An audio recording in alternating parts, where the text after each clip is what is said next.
سلام دوستان، به کانال یوتیوب من خوش اومدید. امروز یه آموزش داریم در این خصوص که چجوری میتونیم تمپوی یک آهنگ رو توی پروژهمون تشخیص بدیم و اون رو به دست بیاریم و اینکه چجوری میتونیم تمپوی اون قطعه رو بدون اینکه تیونش عوض بشه سرعتش رو بالا یا پایین بیاریم.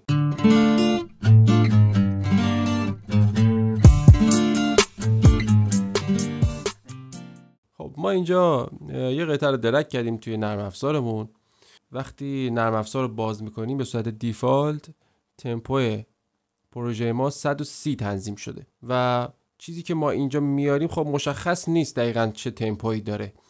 یک راهی که میتونه به شما کمک بکنه اینی که شما یه دبل کلیک میکنید روی این قطعه و این پنجره باز میشه. روی این آدیو ویوش یه راست کلیک میکنید.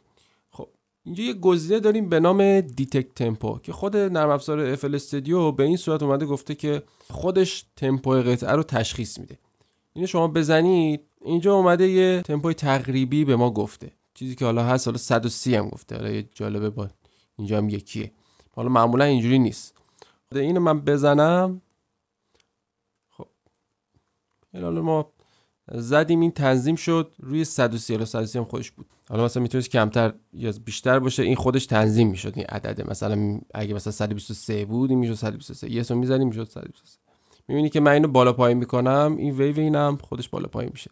خب روی 130 گفتیم چجوری میتونیم تشخیص بدیم. این مترونوم من روشن میکنم. تیک تیکای این مترونوم زمانی که آهنگ پلی بشه روی سر ضرب این موزیک بیاد یعنی تمپوی ما تنظیم شده. و یه چیزی هم که حالا میتونه به شما کمک بکنه اینه که با اون قطعه بشمارید، کسر میزانش اول ببینید چیه، میتونید با اون قطعه بشمارید و حالا تمپوشو یه جورای خودتون گوشی به دست بیارید و از اینجا بیان تنظیم بکنید. حالا یه دو ما این قطعه رو گوش میدیم.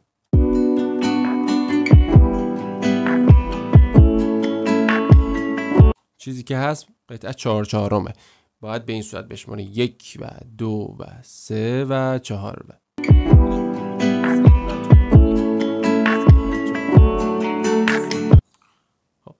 حالا میام این تیک تیک مترونوم رو روشن میکنم، پلی میکنم ببینم آیا این سر ضرب میخوره باشه نه.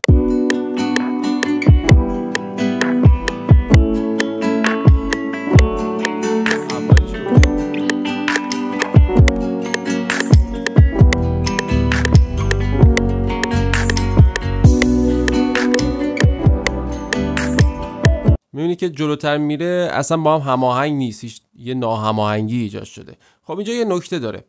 ببینید شما وقتی یه آهنگ رو درگ میکنید توی این اف ال استودیو، این دیگه مثلا خب روال کار به این صورته که ما میاریم اینو از اول کار میذاریم و پلی میکنیم. چیزی که اینجا ما داریم اینجوریه که قطعاتو میخوان خروجی بگیرن معمولا با یه چند میلی ثانیه تأخیر حالا خود نرم افزار اعمال میکنه بهش. سکوت اینجا اعمال میکنه. شما میای اینجا این قطعه رو میگیری، اینو میکشی، چیکار میکنی؟ میای روی این خطوط تنظیم میکنی، خطوط عمودی اف ال استودیو که اینجا حالا با شمارن نشون داده 2 3 4 5. اینا نشون دهنده چیه؟ اینا نشون دهنده هر کدوم سر ضرب اون قطعه است. یعنی این تیک تیکا روی این میخوام، مثلا 1 و 2 و 3 و 4. و حالا شما چیکار میکنی؟ میای این قله های آهنگا رو شما در نظر بگیرید. این قله ها رو میبینین، میای اینو با این خطوط تنظیم میکنی. میارم اینجا برای اینکه بتونی اینو راحت تکون بدین. اینجا از قسمت اسنپ این گزینه نان انتخاب میکنین یا میتونی آلت هم بگیرین تکونش بدین. خب من میارم اینجا. قله اول که اوکی تنظیم شده، قله دوم یه خورده اومده عقب. به همین صورت همه دارن میان عقب، میبینین؟ خب الان مسلمه این تیکه اینجا میخوره، این ضربش اینجا میخوره، این تیکه اینجا میخوره، این ضربش میخوره اینجا. این از تمپوی ما یه جورایی داره سریعتر اعمال میشه، سرعتش بالاتره.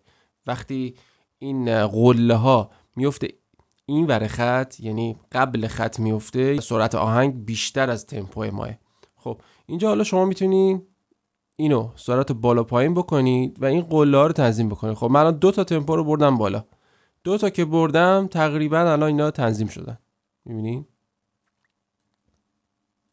اینو قشنگ بزرگش کنم. آره اینا میبینید قشنگ الان همشون این قله ها روی خطوطن منظم.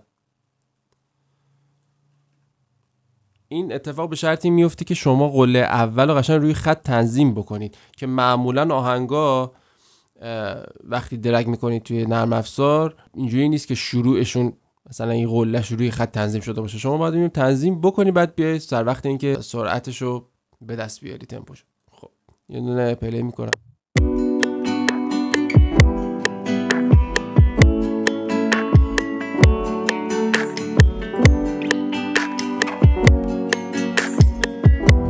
این که کاملا داره روی ضرب میخوره و تمپوش 132. میام جلوتر هم تست میکنیم ببینیم همیشه اوکی.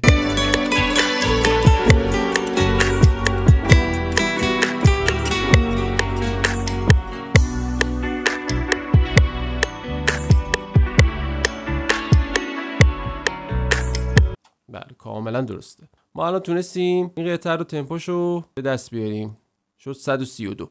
به چه کارمون میاد اصلا؟ ما بخوایم یه قطعه رو مثلا فکر کن میخوای یه وکالی رو رکورد بکنی روی یک بیتی، شما بدون اینکه تمپوشو تنظیم بکنی میای رکورد رو انجام میدی.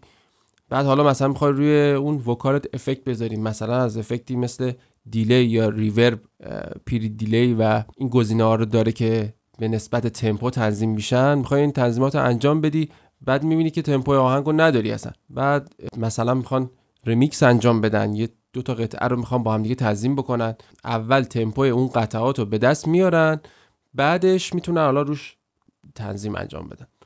حالا ما اینجا این تمپوشو به دست آوردیم، میخوایم تمپوش یه ذره کمتر بکنیم. دیدین که ما این حالا کم و زیاد بکنیم خود قطعه تمپوش تأثیری نداره، فقط تمپوی پروژه‌مونه که عوض میشه. یعنی این مترونوم ماه که سرعت تیک تیکش کم و زیاد میشه. میخوام آقا اینو من کم و زیاد بکنم، تمپو اینم بیاد پایین، یعنی تمپوی کل پروژه تغییر بکنه. خب شما می اینو یه دبل کلیک میکنی، این پنجره که باز شد روی گزینه تایم راست کلیک میکنی، میزنی پروژکت تمپو، اینی که زدین، بعد از این گزینه مودش اینو میای روی آتو تنظیم میکنی. اینی که بزنین این قطعه ای که داریم با تمپوی خود پروژه تنظیم میشه. مثلا میخوام مثال بزنم، اینجوریه که شما فرض کن دو تا قطعه رو میخوای با هم دیگه میکس کنی، یکی تمپوش مثلا 130، یکی تمپوش مثلا 110. خب این دوتا با هم متفاوتن، اینا رو بخوایم با هم دیگه ریمیکس بکنی با هم دیگه همخوانی ندارن. یکیشو میتونی مثلا تمپوی پروژه در نظر بگیری 130 رو، اون یکی که 110 دیگه همخوانی نداره، نمیشه، رو ضرب نمیخوره. میون چیکار میکنی؟ حالا من خودم این کارو میکنم، دو تا تمپو رو میام با هم دیگه جمع میکنم، تقسیم بر 2 میکنم، یه تمپو مشترک به دست میارم و اون میشه تمپوی پروژه. اینجا ما خب سرعت اینو کم بکنیم، اینو من میام میذارم مثلا روی 125 از 132، یه سو میزنم، اینجا تنظیماتش روش اعمال میشه. خب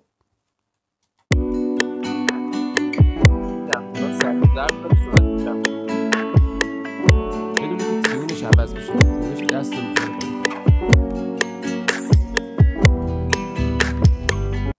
کمترش میکنم که قشنگ حس بشه، 100 میذارم، 32 تا کم کردم.